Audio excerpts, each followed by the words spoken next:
আপোনাৰ জন্মৰ সময়ত মানুহবোৰে হাঁহিছিল। আপুনি জীৱনটো এনেকুৱাকৈ যাপন কৰক যাতে আপোনাৰ মৃত্যুৰ সময়ত মানুহবোৰে কান্দে। আপুনি সেই কাম কেনেকৈ কৰিব?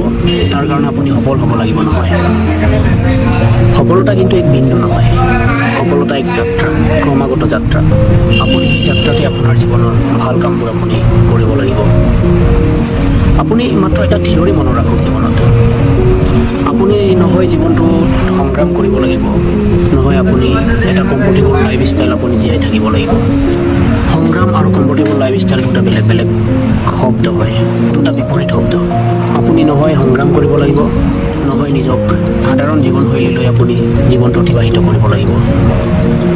আপুনি যদি বাৰে বাৰে ফেইল হৈছে আপোনাৰ সফলতাৰ যাত্ৰাত, আপুনি যদি বিফল হৈছে আৰু বিফল হোৱাৰ সত্ত্বেও আপুনি যদি নিজক বাৰে বাৰে সান্তনা দিছে, আপুনি আনৰ সৈতে নিজক তুলনা কৰি মনক সান্তনা লভিবলৈ চেষ্টা কৰিছে, তেনেহ'লে আপুনি ভুল কৰিছে।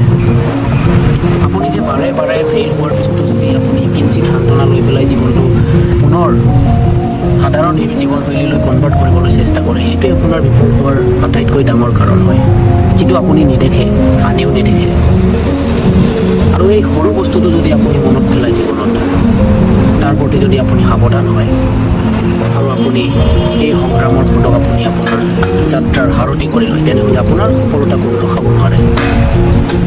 আৰু যদি আপুনি এবাৰ সফলতাৰ ৰাস্তাত খোজ কাঢ়িবলৈ শিকে,